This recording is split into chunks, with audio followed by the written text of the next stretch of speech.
Hey Capricorn, thank you so much for tuning in. I am Destiny with Spiritual Aurora, and today we are about to get into some love messages for you from your person. Now, you do not have to be in a relationship with this person. This could just be someone that you have some romantic feelings with. Okay, don't forget to check your other signs, your sun, your moon, your rising, and your Venus. If you're interested in booking a personal reading with me, you can do so on my website, spiritualaurora.com. The link will be in the description box below. Okay, actually, I'm gonna get a little drink of water before I get started.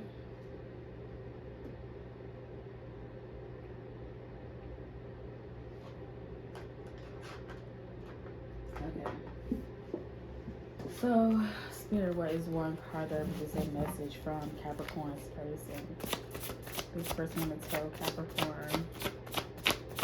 What does this person want to tell Capricorn?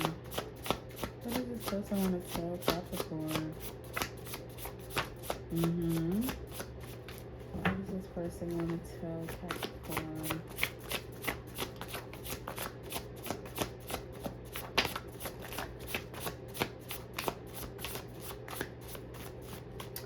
Okay. So, yep, that's exactly it. Before I can even say it, it's right there on the bottom of the deck. I'm distracting myself to avoid my feelings for you. I feel like this person has a lot that they want to say that they don't say.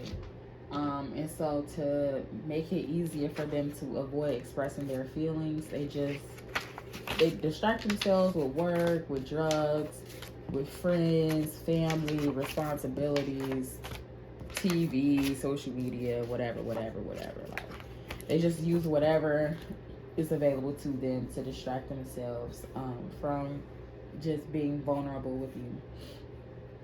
So, to be honest, I don't know how to treat you. I don't want you to leave me alone. I'll do anything. I need patience. I love your eyes. I don't trust you.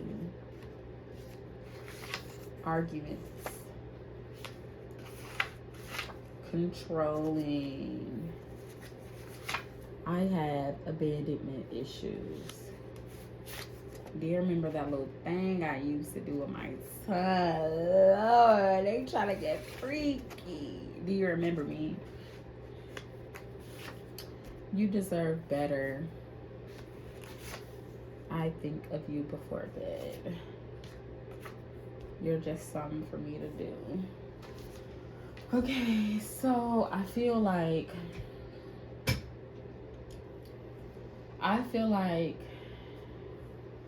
so two things. One, this person was not expecting for things to get as serious as they are with you. And two, since being with you, or like, yes, it's being with you, they kind of just haven't been taking it seriously. Like, you're just something for them to do, something for them to kind of just tune into in the meantime, between time. But that's not the depth of their feelings. Here it is right here. I'm distracting myself to avoid my feelings for you. How I feel about you scares me. So it's not that you are just sex to them. You are just a fun time to them. You're more than that, but they don't want to unpack those feelings because they already know that they don't know how to treat you.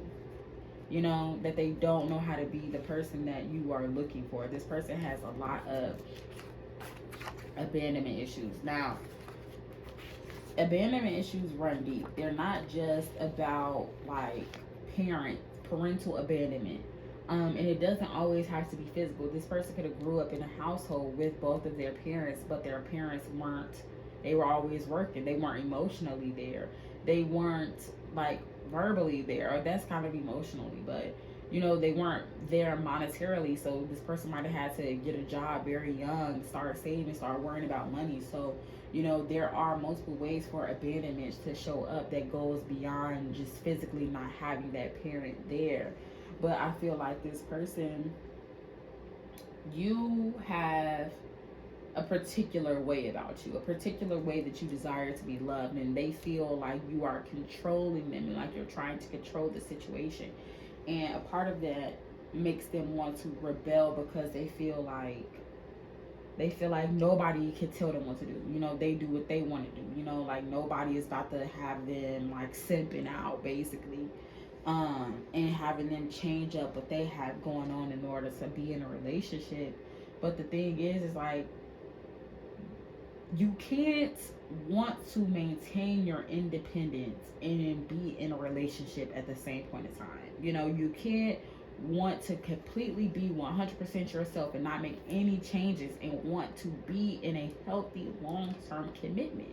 And so it's like, how is it that you don't want me to leave you, and you tell me that you want to do, that you'll do anything to maintain the connection, but when things are asked of you, you're ready to start an argument? Now we're getting into it because you feel like me expressing my feelings to you is me attacking you.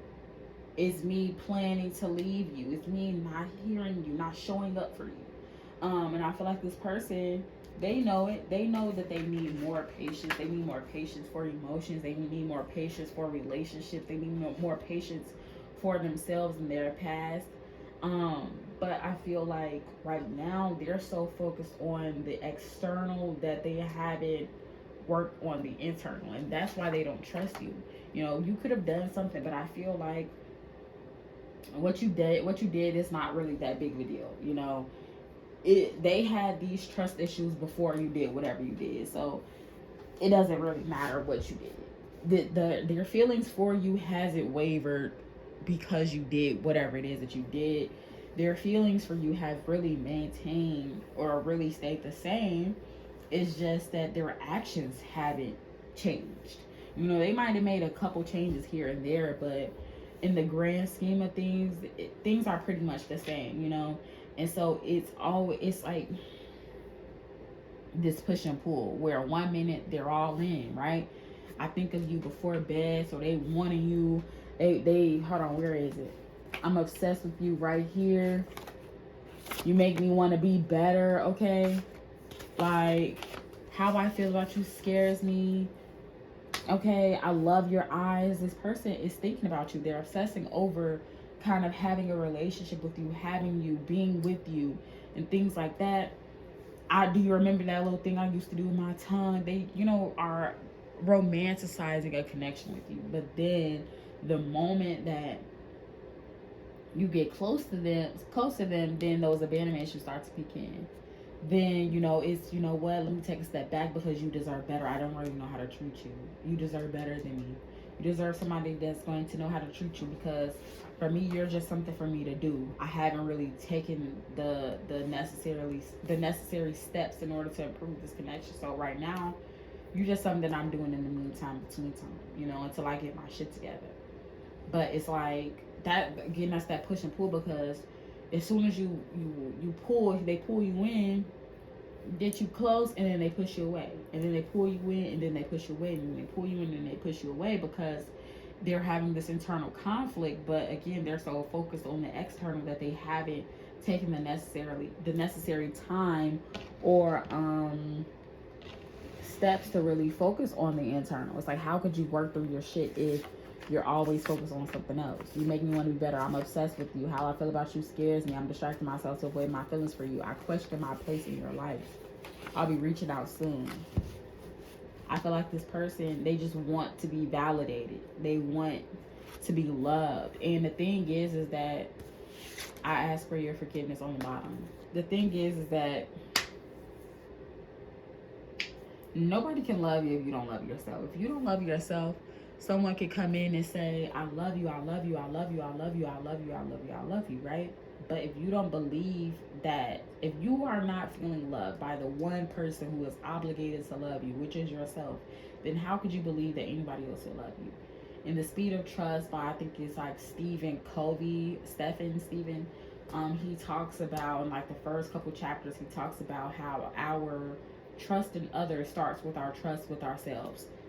I don't trust you right here. How could you trust that someone is going to do what they say they're going to do if you yourself don't do what you say you're going to do? If you say, oh, tomorrow at 1 p.m. I'm going to eat lunch. And then tomorrow at 1 p.m. comes and you don't eat lunch. How could you believe that somebody said when, or how could you believe when somebody says to you, hey, on Monday, I'm going to take you out for lunch at 1:30? You won't believe that, because when you have the opportunity to show up for yourself and eat lunch at 1 o'clock, you did not do it. So how could you expect somebody else to do something? Like, only you're the only person that had that responsibility. You're the only person that, like, you had that agreement with yourself, and you didn't show up with yourself. Nobody else knew about that, and you still didn't do what needs to be done. So how could you expect somebody to hold a promise to you when you are not holding a promise to yourself? You feel what I'm saying? So that's kind of what this person is struggling with. They are struggling with cultivating outside relationships, because the relationship that they have with their self, the foundational relationship, is fractured. Obviously, you know, your relationship that you have with your parents is like a foundational relationship. The relationship with yourself is the one that follows immediately after. The relationship with your parents is the one that kind of sets you up with how you view yourself and the kind of relationship that you have with yourself. This person hasn't taken the steps to really address that and really work through it. So that's kind of what they're struggling with right now. I don't really know what to say outside of that. So with that being said, that's all I have to say. Thank you so much, Capricorn, for tuning in. I look forward to doing this again. Don't forget to check your other signs, your sun, your moon, your rising, and your Venus. If you are interested in booking a personal reading with me, you can do so on my website, spiritualaurora.com. The link will be in the description box below. Okay. And I feel like that's it. All right. Thanks for tuning in. Until next time. Bye. Oh, wait. Don't forget to subscribe and give this video a thumbs up. All right. Bye.